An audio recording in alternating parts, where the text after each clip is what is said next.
Welcome to Macau. Ito nga pala yung day tour namin. Pero bago ang lahat, a-reminder muna sa mga pupunta ng Macau from Hong Kong. You can book a free ferry from Hong Kong to Macau na mapapanood nyo sa recent video ko. Next ay always bring your passport dahil dadaan kayo sa immigration ng HK at Macau. Last is, pwede nyong gamitin ang Hong Kong dollar sa Macau dahil halos magkaparehas lang ang conversion. Pagkababa namin ng turbojet ay hinanap namin ang bus number 10 papuntang Ruins of St. Paul.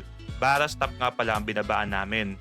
Pagkababa namin ay kumain muna kami dito sa restaurant na to at sulit ang kanilang baked curry for around 60 Hong Kong dollars.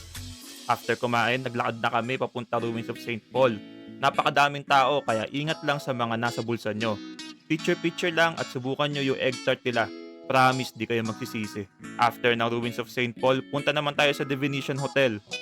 I-Google Maps lang saan ang bus 21A at mga almost 1 hour ang biyahe.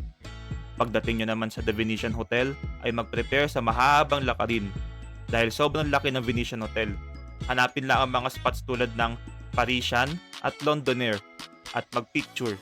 After nyan, bumalik na din kami agad ng Hong Kong dahil hanggang 10 PM lang ang bus pabalik ng Hong Kong. Panoorin nyo yung recent vlog ko kung paano bumalik ng Hong Kong from Macau using the bus. Thanks for watching and safe travels to everyone!